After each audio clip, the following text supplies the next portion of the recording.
So, I've been very inspired and sort of had these ideas for a while about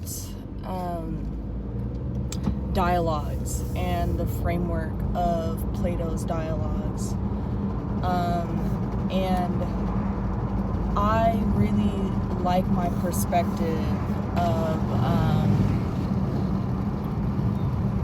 seeing things through a lens that connects a lot of different concepts like metaphysics and quantum physics and spirituality.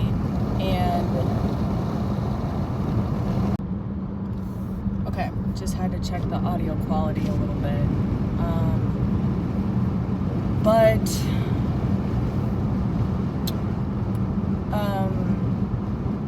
Yes, so I like to tie a lot of different concepts together because it's all one, and it's so beautiful to see that principle play out in reality. So this led me to a video I was watching about Neil deGrasse Tyson, and he talks about what is nothing. And it made me realize that nothing is really relative to your perspective in the field. And so, for example, he talks about, he talks about if you open up a box and there's nothing in there, you would be like, there's nothing. But there's radio waves, there's x-rays that we don't see with the naked eye. And so this thought experiment, extrapolates further. It talks about even as far as interstellar space, there's 500,000 particles per cubic meter. You go to intergalactic space, there's still a few particles per 10 cubic meters. And even if you were to get rid of those particles, the space is seething with quantum particles that go in and out of existence in less time than you can actually measure. And I was even researching a little bit about dark matter, which are particles that are not visible to the naked eye. And they also don't absorb, they don't emit, or they don't reflect light. We aren't really sure what these are even made out of. And so the thought experiment even went as far as to say, even by removing the laws of nature, like all laws of physics, you can say there is now nothing. But even fathoming this concept gives meaning to the thing, and thus you have contained it. And so, in a nutshell, it helped me to conceptualize the idea that nothing is something. One of my favorite philosophers, Alan Watts, quote, what about the nothing that was before your eyes? Death seems so final. Nothingness seems so very, very irrevocable.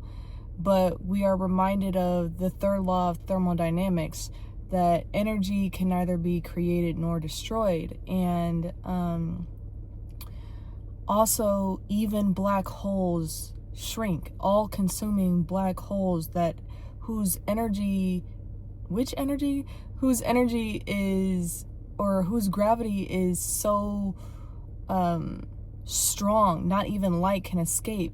Even black holes shrink.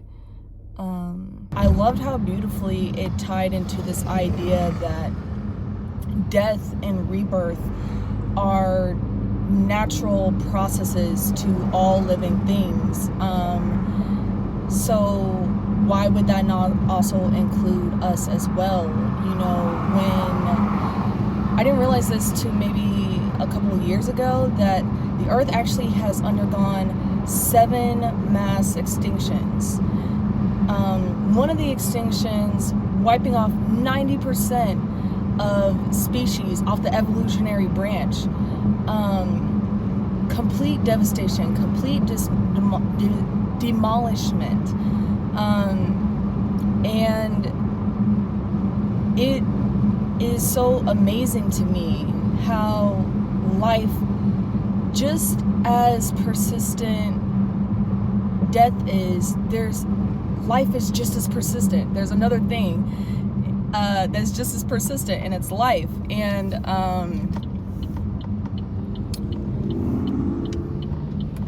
you know, when stars die, especially really big stars, and they undergo a supernova, even in their last breath, they exert life for new generations of stars and nebula.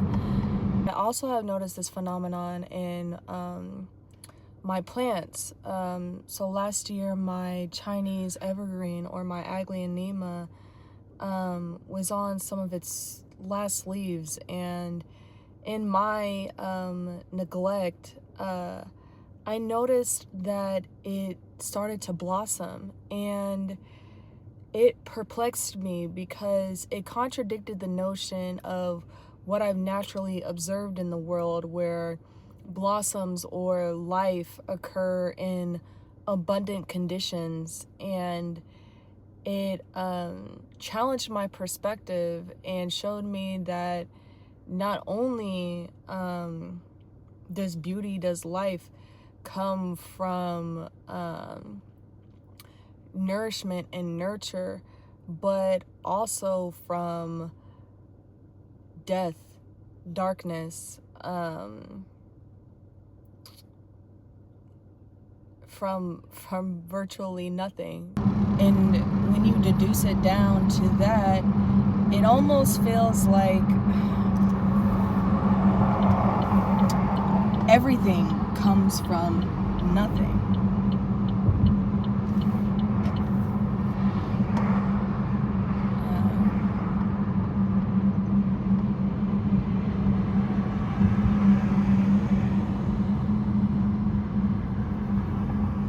Yeah.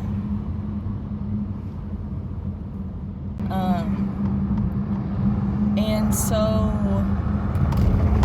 all of this really helped me to reflect on moments in life where I feel like there's nothing left and everything is being taken away, or everything was took away. And just realizing that there's always something, and the nothing really matters. And so that those little nothings that still persist, that's all you need. That's everything that you need. As the Little Prince said, what is essential to the heart is invisible to the eye. And so I thought it was really cool just to see that principle played out from a galactic level all the way to a microscopic level. And so really, nothing matters in the sense that it encourages the braver sides of us to step into co-creation, to embody our creational power, and really surprise ourselves, amaze ourselves, shock ourselves of what we are capable of creating or producing. The saying is very true that life comes from us. All this nothing can really give insight to the unknowns or the uncertains in life, like what happens after we die. I think it can also help us to redefine the symbolism or the definition of what it means to be reborn again, reincarnation,